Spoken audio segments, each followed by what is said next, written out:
सिंधुदुर्गातल्या आंबोली घाटाकडे खरं तर पर्यटकांची पावलं नेहमीच वळतात। मनमोहक दृश्य या ठिकाणी पाहायला मिळतं। पावसामुळे कोकणातलं निसर्ग सौंदर्य आता आणखी खुललेलं आहे आणि या निसर्गाची ही दृश्य आपण झी 24 तासवर पाहताय। महाराष्ट्राची चेरापुंजी अशी खरं तर ओळख आहे आंबोलीची आणि आंबोली घाट परिसर सध्या मनाला भुरळ घालतोय। हिरवीगार वनराई, धबधबे, धुक्यांची चादर पसरली आहे आणि पर्यटकांना ही दृश्य नेहमीच आकर्षित करत असतात।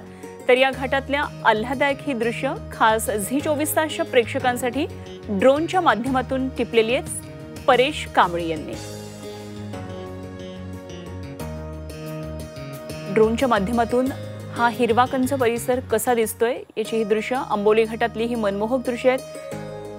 मोठ्या प्रमाणामध्ये धुकं पसरलेलं आहे आणि नागमोडी वळण घाटातली पूर्ण हिरवाई पांघरलेली ही दृश्य पाहायला मिळतात आणि म्हणूनच पर्यटकांना नेहमीच हा परिसर खुणावत असतो। ठिकठिकाणी धबधबे आस्वाद घ्यायला पर्यटक या ठिकाणी पोहोचत असतात आणि आंबोली घाटामध्ये पर्यटकांची नेहमीच पसंती आपल्याला पाहायला मिळते।